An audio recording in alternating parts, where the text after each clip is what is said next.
é a única certeza que eu tenho? A única certeza que eu tenho é que a minha partícula está entre 0 e 1, e L. Ela está confinada, ela tem que estar lá. Então, o que eu faço? Eu pego minha densidade de probabilidade, que está aqui, né? Que eu defini a minha densidade de probabilidade como π, conjugado π, o π ao quadrado, o módulo de π ao quadrado. Se eu integrar sobre todo o x, quer dizer, ela está lá.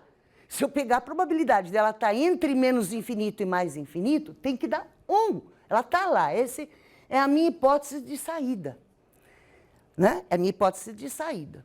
Então, vamos lá. Essa é a condição de normalização. É ela que eu vou aplicar para achar essas constantes aqui na frente. Como é que eu faço isso? Eu exatamente escrevo essa integral, aí vocês vão falar para mim, mas Carola, não precisa integrar de menos infinito até 0. Não, não precisa, porque a psi é 0 de menos infinito até 0. Carola, não precisa integrar de L até infinito, porque ela também não está lá. Claro, eu só preciso integrar a minha densidade de probabilidade entre 0 e L. Tá? Então, é exatamente isso que eu fiz.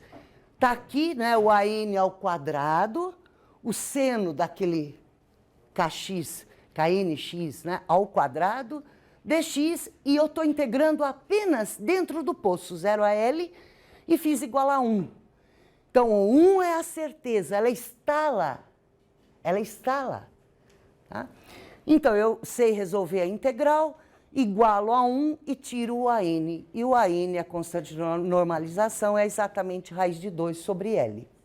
Tá? Então, isso é bem determinado. Então, agora, uma vez conhecendo a constante AN, conhecendo a função, vamos olhar de novo. Essas são as funções do estado fundamental, do n igual a 1, n igual a 2, n igual a 3, né? Então, meio comprimento de onda aqui e 0 no L. Depois coube aqui 2 meios comprimentos de onda. Aqui couberam 3 meios comprimentos de onda. E aqui do lado direito, tem para vocês o gráfico do psi quadrado, tá? Então, eu peguei essa função, quadrei, ela está desenhada aqui. O quadrado dessa dá esse perfil, o quadrado dessa dá esse perfil. Agora nós vamos brincar. Se eu perguntasse para vocês, eu sei que a partícula está no estado fundamental, no estado de menor energia.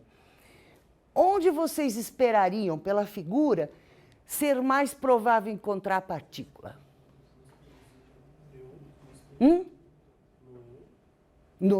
Estando no estado fundamental. Onde entre 0 e L, onde é mais, você esperaria ela que mais? No meio, né? Que é exatamente onde a densidade de probabilidade é maior. Então, se você imaginasse de 0 a L dividido em pedacinhos iguais, né? Aquele pedacinho que está bem no meio é onde você tem a maior probabilidade de encontrar a partícula. E agora olhem para o segundo estado. O que acontece no estado de n igual a 2, quer dizer, o primeiro estado citado? Você tem um nó lá no meio. Então, para essa partícula, a densidade de probabilidade de encontrar a partícula no meio é nula. Então, onde que é mais provável você encontrar? Ou em torno do L sobre 4, né, que é exatamente onde a densidade de probabilidade tem um máximo aqui, ou no 3/4 de L, que seria aqui. Tá? Ela não está no meio. É bem diferente. Então, a região onde é mais provável encontrar. E no terceiro?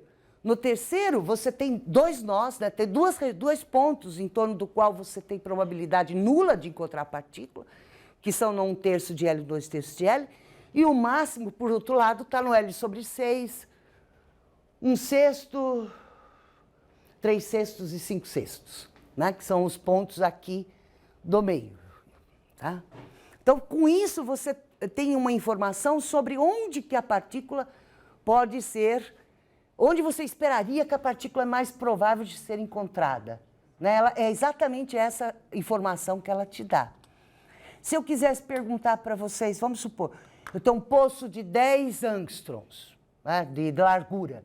Eu quero saber, eu pego um picômetro, que é um centésimo de angstrom, em torno do meio, e fala, calcula para mim a probabilidade da partícula estar ali. Você pode calcular. Você pode saber qual é a probabilidade de encontrá-la em qualquer intervalinho. Tá? Nós vamos fazer exercício sobre isso na aula. Novamente aqui, os três psis ao quadrado para a função, para o estado fundamental, primeiro estado citado, segundo estado citado, e aqui para um n, bom, não é grande, mas é 15. Então você vê que a hora que você começa a aumentar muito, o número quântico, a função começa a oscilar muitas vezes. Você percebe que ainda tem um nó aqui, mas tem muitas oscilações no meio. E aí chega uma hora que você vai ter tanta oscilação que o negócio oscila tanto que você não percebe. É como se fosse um comportamento médio aqui que você tem que considerar, dizendo o seguinte para você: se você aumentar muito o N, você vai cair numa situação em que você vai perder as ondulações, você não vai mais ser perceptível. Em média, você tem a mesma probabilidade de 0 a L, que é o caso clássico. Isso Bohr enunciou um princípio dizendo, quando você aumenta muito o número N, você vai acabar caindo numa previsão que reproduz o que você esperaria classicamente. Um outro nome para a energia do estado fundamental é a energia de ponto zero, que veja, criança nasce, vai no cartório, ganha um nome, né? Então pois é, a energia de ponto zero é a menor energia que a partícula pode ter em uma determinada situação. Se ela está confinada, a energia nunca vai ser zero. Sempre tem uma energia que é mínima, que é diferente de zero. Então, essa é a energia batizada, energia de ponto zero. Então, no nosso caso, é exatamente a menor energia quando N for 1. Então, essa é a energia de ponto zero de uma partícula de massa m dentro de um poço de largura L. É um nome só, tá? É o nome da energia que da sua energia de ponto zero, da sua energia mínima para a partícula dentro do poço. Beleza. Vamos agora brincar, né? Porque até agora eu estava aprisionando a minha partícula em prisão perpétua. Por que eu falei perpétua? Perpétua porque eu posso subir aquele N, subir a energia, ela nunca vai conseguir sair do poço. Ela está sempre, por isso falei, prisão perpétua, está lá. E agora eu vou fazer a situação de um poço finito. Então, um poço finito não é mais um poço onde a energia potencial no zero e no L vai até infinito.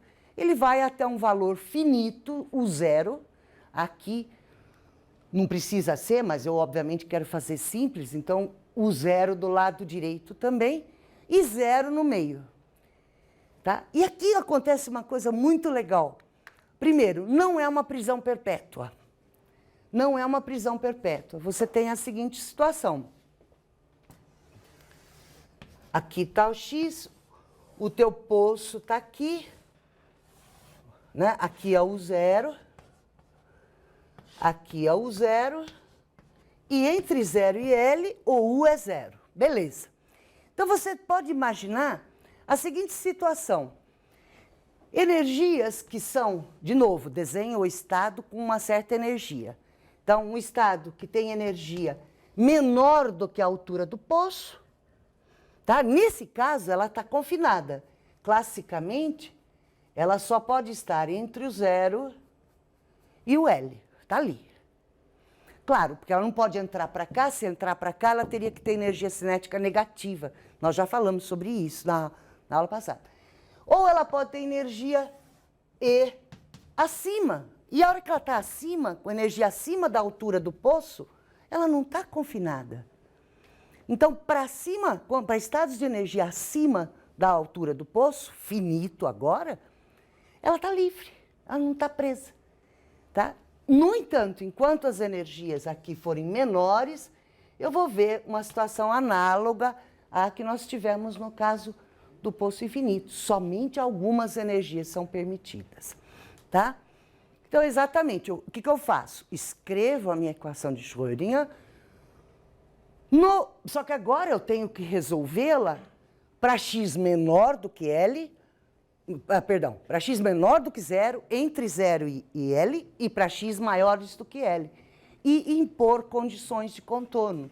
Não são mais as condições de que a função se anula no 0 e no L, x igual a L.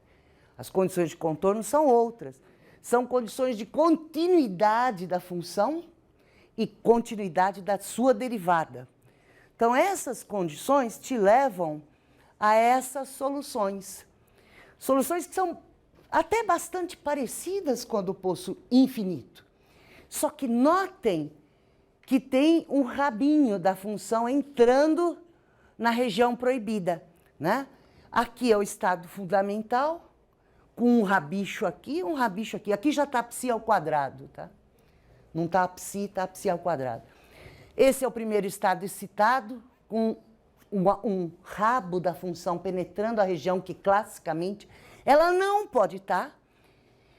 N igual a 3 aqui até penetra mais na região não permitida, classicamente, né?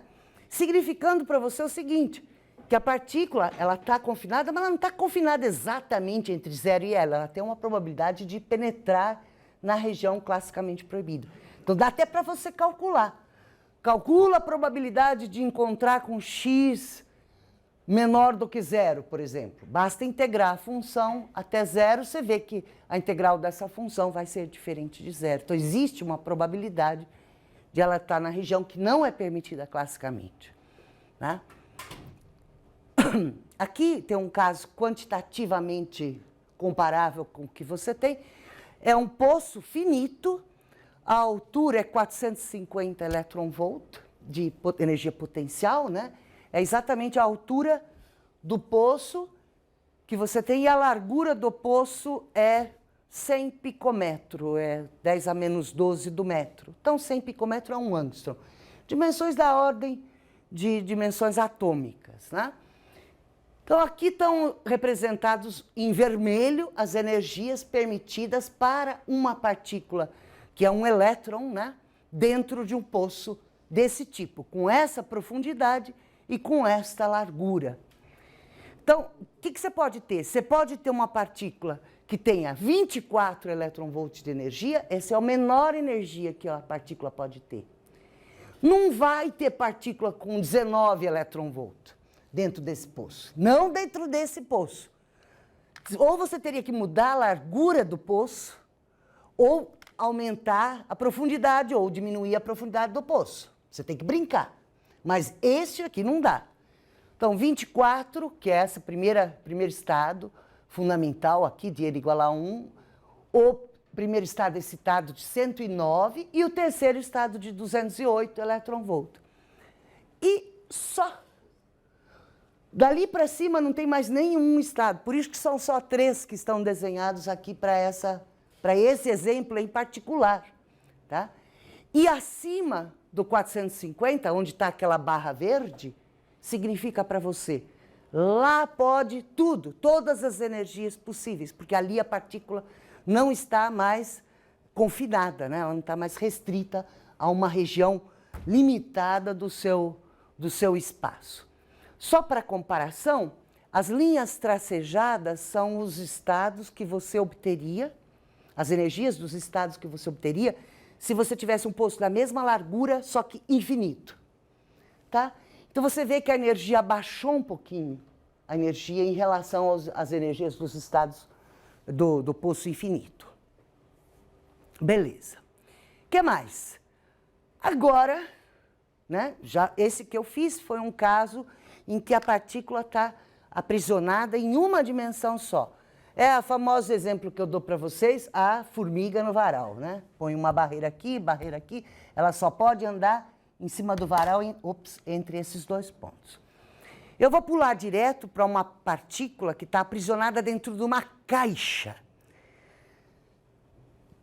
Se você entendeu em uma dimensão e entender em 3, fazer em 2 é absolutamente trivial. Então, vamos imaginar uma caixa.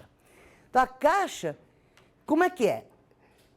Da mesma forma, como era um potencial acima de x, acima de L era infinito, abaixo de zero era infinito em x, você imagina a mesma coisa em y, né? Tem uma região em y, ó, pode daqui até aqui no eixo y, pode daqui até aqui no eixo z, e no terceiro, ó, x, y e z. Você confina, ela está presa dentro de uma caixa. Para fora da caixa, o potencial é infinito. Ela não pode sair da caixa. Prisão perpétua novamente. O que você faz? Você faz a mesma situação, só que você vai fazer uma vez para x, uma vez para y e uma vez para z. Tá? É a mesma coisa. E as suas soluções, em vez de ser kx apenas, eu ponho kx para um seno, ky e kz no outro seno. Para cada dimensão é um seno. Né? Mesma condição de contorno, tem que ser, nos zeros tem que ser zero, nos respectivos L's tem que ser zero. Só que não precisa obrigar a, por exemplo, ser assim, olha, caber um certo número de meios comprimentos de onda em x, eu não preciso obrigar a ter o mesmo número de meios comprimentos de onda em y ou em z. Pode ser diferente, não há nenhum vínculo aí. Por isso que eu pus K1, K2 e K3 aqui. Para deixar livre. Pode ser igual? Pode. Pode ser diferente? Pode. Não estou restringindo, né? Só lembrando que o K final vai ser o K1 quadrado, mais K2 quadrado, mais o K3 quadrado, que é o K que vai entrar aqui para te dar o P ao quadrado, para te dar as energias ao quadrado. Então, isso é uma caixa, está escrito cúbica, porque você já vai ver, na realidade ela deveria ser paralelogrâmica, né? Porque não há nenhuma, não precisa ser cubo. Cubo implica que a caixa tem as mesmas dimensões, mas não precisa, tá? Pode ser, imagine uma caixa de dimensões diferentes. Está aqui, com Lx, com Ly, com Lz, em cada direção, em cada eixo, o tamanho da caixa é diferente. E aqui está, então, escrita a psi, você terá, então, 3 números quânticos. Exatamente por que 3 números quânticos? Uma para cada dimensão que você tem. Então, não é, de novo, não é nenhuma surpresa que você tenha 3 números quânticos para caracterizar um único estado. De novo, o K, eu sei, ele vai ser K1 quadrado mais K2 quadrado mais K3 quadrado, né, das 3 soluções. Isso me dá o P quadrado que está aqui, portanto, me dá a energia que é totalmente cinética, porque dentro da caixa não tem energia potencial dentro da caixa, é zero. Diga. Sobre esses números quânticos aí que calcula em cada coordenada, eles necessariamente podem ser diferentes ou são iguais? Não, pode ser diferentes. O N1 pode ser diferente do N2, pode ser diferente de N3. Eu vou fazer já os exemplos. Mas não há nenhum vínculo entre um e o outro. Cada um pode, desde que todos sejam inteiros, eles não precisam ser todos iguais. Vou brincar com isso já. Né? Então, está aqui as energias possíveis. E você vê logo que para essa caixa tridimensional, a hora que você, se ela for verdadeiramente cúbica, ou seja, se as 3 largura, profundidade e altura forem iguais, eu posso até tirar o L quadrado aqui do denominador e pôr para fora do parênteses, fica mais fácil de calcular. Eu fico apenas com uma soma de inteiros ao quadrado, 3 inteiros ao quadrado, bico. Então, vamos fazer. Está aqui. O estado fundamental, de novo, gente, volta aqui um pouquinho. Eu não posso ter nenhum dos N1 ou N2 ou N3 pode ser zero. Nenhum. Então, você fala assim, quem sabe posso pôr o N1 igual a 1, aí eu faço os outros 2 como zero. Necas, não pode. Veja só por quê. Porque se esse for zero, o seno de zero é zero, está aqui está multiplicando o resto. Vai dar de novo psi igual a zero, e aí você tem probabilidade zero de encontrar a partícula dentro da caixa. Mas isso você não quer, você quer que a partícula esteja na caixa. Se a partícula não estiver na caixa, o que nós estamos fazendo aqui, meu? Né? Se ela não está na caixa, não precisava estar eu falando aqui, né? Então ela tem que estar lá para eu poder tratar dela. Então, probabilidade 1 dela estar na caixa. Então não pode ser, nem o N1 pode ser zero, nem o N2 pode ser zero, nem o N3 pode ser zero. Nenhum dos três. Tá? Porque exatamente, você está fazendo um produto de seno, você quer o quê? Muito bem, certo. Beleza. Então, o estado de menor energia, está aqui, as energias estão novamente aqui em cima para vocês brincarem, né? Nessa coluna estão os estados para uma caixa cúbica, onde o Lx é igual a Ly igual a Lz, então todos os três denominadores são iguais. A menor energia vai ser, claro, N1 igual o 1, 1, 1, todos os N's uns, né? Todos os N's igual a 1, iguais a 1. Então essa é a menor energia, o estado de menor energia tem essa energia, 3 vezes esse termo. A mesma coisa vale para a caixa, posso chamar paralelogrâmica? Vocês entendem o que eu quero dizer. Ela não é um cubo, ela é, então, 3 dimensões diferentes. N igual a 1, para os 3 N's iguais a 1, vão te dar energia aqui. E agora, o primeiro estado excitado, qual que é? E agora vem a pergunta que ele tinha feito, né? Olha só, o Alex perguntou o seguinte, mas tem que ser igual, tem que ser diferente? Não. Aqui, coincidentemente, a energia mais baixa era tudo igual. Mas no primeiro estado excitado, como é uma soma de quadrados de 3 números inteiros, eu posso ter, por exemplo, 2, 1, 1, 1, 2, 1 e 1, 1, 2, que são 3 estados diferentes, mas todos eles têm a energia contendo 4 mais 1, 6 e 1. Todos dão 6 aqui. Claro, porque a soma dos quadrados do 1, 1 e o 2, não importa a ordem que você faz. Você pode pôr o n igual a 1, o n1 igual a 1, o n2 igual a 1 e o n3 igual a 2 e permutar aí. Então você tem 3 estados diferentes, tá? Quanticamente eles são diferentes, porque eles são caracterizados. Para caracterizar o estado, você tem que dar os 3 números quânticos. São 3 estados diferentes, porém os 3 têm a mesma energia. Então, a gente diz, em quântica, a gente diz que esses estados são degenerados. Mas os coitadinhos, não é que eles não têm um comportamento moral 100%, né? Eles não têm nenhum mau comportamento, nada disso. É simplesmente o nome que a gente dá quando você tem 3 estados, ou um certo número de estados com a mesma energia. Tá? Porque pela energia você não distingue. Veja, se posso falar assim, por exemplo, eu tenho 2 Josés, eles têm o mesmo nome José, então eles são degenerados no nome, porque eu não sei distinguir pelo nome apenas, eu não sei distinguir entre eles. Então aqui, pela energia, eu não sei distinguir esses 3 estados, porque eles têm a mesma energia. Isso se a caixa for cúbica, se todos os L's forem iguais. Porque se os L's forem diferentes, né?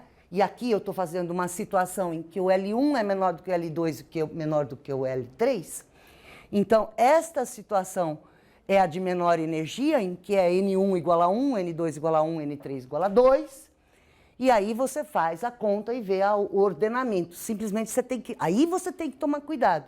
Porque aí não é degenerado, porque os L's seus não são iguais.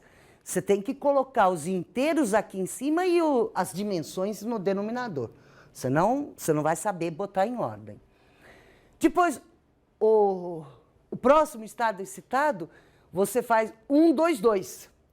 Mas pode ser 1, 2, 2, 2, 1, 2, 2, 2, 1. Todos vão dar 4 mais 4 mais 1, 9 vezes este fator, essa energia em 1. Tá? Então, de novo, aqui você tem 3 estados degenerados, se a caixa for cúbica, ou 3 estados ordenados diferentemente, se a caixa for paralelogrâmica. Não sei se existe essa palavra, mas acabei de inventá-la, né? Para a gente entender o que está fazendo. E valem, evidentemente, as mesmas transições que nós estávamos fazendo no caso do poço unidimensional. Então, você pode ter passagens e transições entre estados de um para outro, simplesmente emitindo e absorvendo fótons. Beleza. Então, essas eram as situações que nós queríamos tratar de partículas confinadas. Então, o grande tchan aqui, a grande novidade, é que eu não posso colocar uma partícula com qualquer energia dentro do poço, somente algumas energias. E a partir do momento que eu fui para mais de uma dimensão, eu tenho degenerescências, eu tenho estados diferentes que podem ter a mesma energia. Vamos lá, se vocês olharem a solução final que nós obtivemos, vocês não têm dificuldade nenhuma de extrapolar isso para 2 dimensões, né? Para a partícula presa, por exemplo, para andar em cima de uma mesa numa região, né? Basta você eliminar uma das funções seno, aquela que é Kz, e eliminar um número quântico, ficar com o N1 quadrado, N2 quadrado. Então você reduz facilmente para uma partícula que está presa num poço bidimensional. Tá? É fácil, não tem nenhum problema. Então, essas situações de poço, que parece que nós estamos inventando aqui coisas de livro-texto, essas situações existem e são muito utilizadas em dispositivos de semicondutores e fazer circuitos integrados, usar para eletrônica mesmo. Então, como o Eduardo gosta do nosso alinhamento aqui, da nossa citação de prêmios Nobel, tem algumas técnicas que envolvem poços quânticos reais, que você fabrica em laboratório com compostos semicondutores e usa técnicas para você manipular átomos e moléculas, ou elétrons e buracos em dispositivos. Então, um prêmio Nobel é o Ezak, que trabalhou com a epitaxia de feixes moleculares, né, que basicamente você faz vapor do gás e começa a depositar camadas atômicas em cima de metais ou semicondutores. Então, essas técnicas são muito utilizadas para compostos semicondutores, tipo compostos de arseneto de galho, que equivale às situações que nós estamos estudando aqui.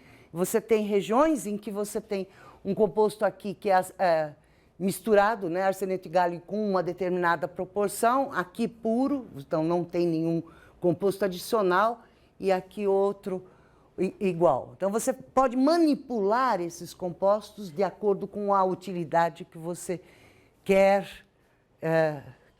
afinal reproduzir. Então isso é muito usado para você fazer leitores de CD e de DVD, esse tipo de técnica para esses poços, né? Aqui eu tinha uma manipulação atômica por epitaxia de feixes moleculares, que foi feita com 35 átomos de xenônio depositados num metal. Quer dizer, vejam, você faz com uma técnica exatamente essa do Isaac, você faz uma deposição praticamente um, átomo a átomo. Foi feito na IBM, por isso que eles escreveram o I, o B e o M, né, para fazer propaganda. É a ideia de você manipular dimensões muito pequenas, né, partículas em dimensões muito pequenas. Tem também outras nanoestruturas, tipo os quantum dots, que são os pontos quânticos, que são, na realidade, você está aprisionando elétrons ou buracos também, é que vocês não viram ainda semicondutores, mas você pode aprisionar, vamos supor, elétrons em poços tão pequenininhos, prisão perpétua, que ele fica parecendo um ponto. Então, fica um ponto que seria, então, 0D, zero dimensional. Então, você faz essas nanoestruturas, ou sanduichando os semicondutores, você corta fatias, parece um sanduíche. São compostos em diferentes camadas, e você pode aprisionar a partícula em uma dimensão com esse tipo de composto de semicondutores diferentes. E esse aqui é um poço bidimensional. Bom, aqui está, então, os sanduíches que eu estava falando, onde você faz camadas de diferentes materiais e consegue observar, então, como se fosse uma nanoestrutura onde você aprisiona uma partícula praticamente num poço tridimensional tão pequeno, mas tão pequeno que é como se fosse um ponto, né? Então, esse é o exemplo que é dado aqui para vocês verem depois com calma.